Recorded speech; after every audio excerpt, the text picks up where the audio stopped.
Hey everyone! Today we're going to learn how to make these really cute and completely edible bird feeders that you can put out in your yard and use to attract some birds and other wildlife. If you picked up your kit from the library, you already have some of these items. You should already have 1 cup of birdseed, you should have 4 grams of this gelatin powder, and you should have a cute cookie cutter. Now there are a few other items you'll have to grab from your kitchen to make this work. I have a non-stick cooking spray. It can be any variety. I grabbed a teaspoon and a fork. I went ahead and measured out 1/3 of a cup of water. I have a small saucepan I can use to boil that water. And then I also grabbed a cutting mat. You can use a cutting mat, a plate with a piece of wax paper. It doesn't matter as long as it's something that will fit inside of your freezer. Now that we have all of our items ready, let's go ahead and get started. The first thing we're going to need to do is boil this water. So we're going to go ahead and add our water to our saucepan and get ready to turn on our stove and start boiling the water. And remember, working with your stove, and we're only boiling this little bit of water, it's going to get really hot really quickly. Make sure you're being very careful when you boil this water. Keep your hands safe. So let's go ahead and get started.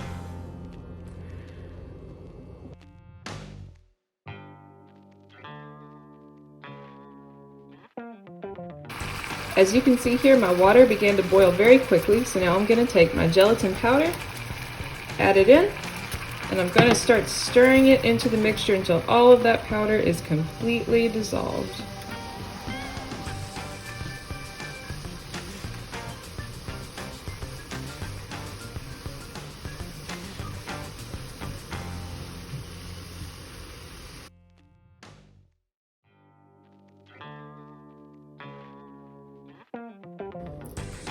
My gelatin dissolved very quickly, so I'm going to go ahead and take this off the stove and make sure that I turn my stove off. I'm going to be very careful, and you can see I put a dish towel over here, so I'm going to set my hot pot on that dish towel so I don't burn myself or the counter.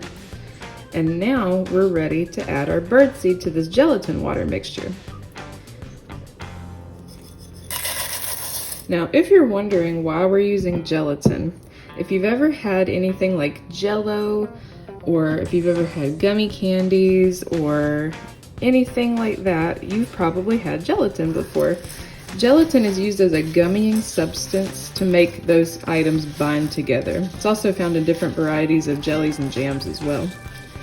So what we're going to do is mix our birdseed around in our pot and be very careful because that water is still hot from boiling. And we're going to make sure that all of our bird seeds get coated in our gelatin water.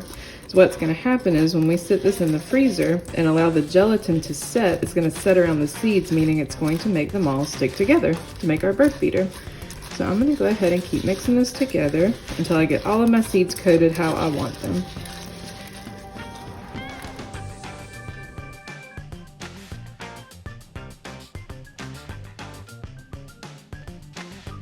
Now that I've spent enough time getting these seeds nice and gooey and coated with the gelatin water mixture, we're going to look at our cookie cutter.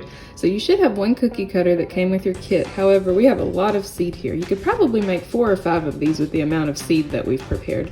So if you want to get creative and find some other cookie cutters, or even other items around your house, for example, I found an old mason jar lid that didn't have the actual jar with it anymore, but that circle would make a good mold for a bird feeder. So I'm going to try both of these and see how they work out.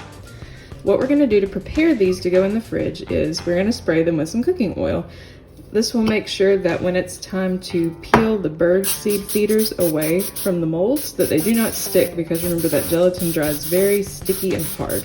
So after I've puffed those a few times, the next step is to take some of this bird feed and we're going to scoop it into our molds and fill in these little spaces here. Make sure we get it nice and covered, and then we're going to put them in the freezer. So I'm going to go ahead and get my molds ready and full of seed.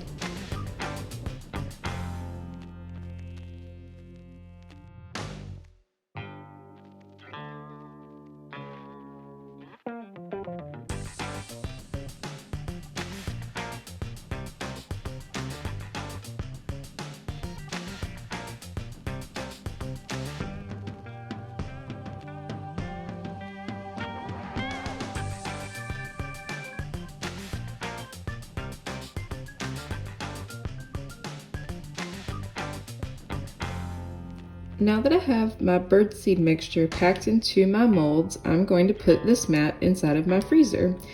To get these to harden up the way we want, we're going to leave it for at least 1 hour. But before you take them out and try to pop them out of the molds, give it at least a little test, maybe with a fork or knife, to see how sturdy these are.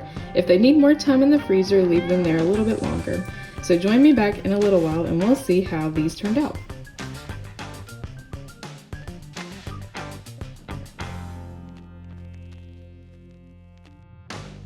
I meant to leave mine in the freezer for a couple of hours, but I got a little busy with some other errands, so mine stayed in the freezer for about 3 or 4 hours today.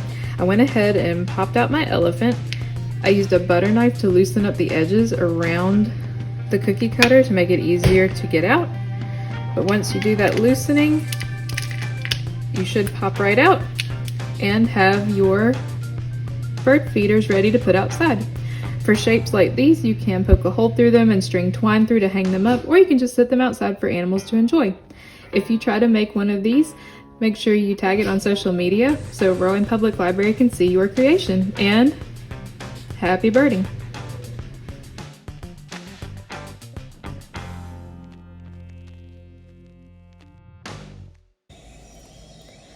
After making this animal-friendly craft, don't forget to stop by the library and grab some great animal and outdoors-related titles to enjoy for summer reading.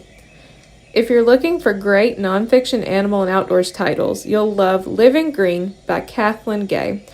This title gives practical tips and information everyone can use to live a more earth-conscious and health-focused life. The Green Teen Cookbook is a collection of earth-friendly recipes written by teens for teens.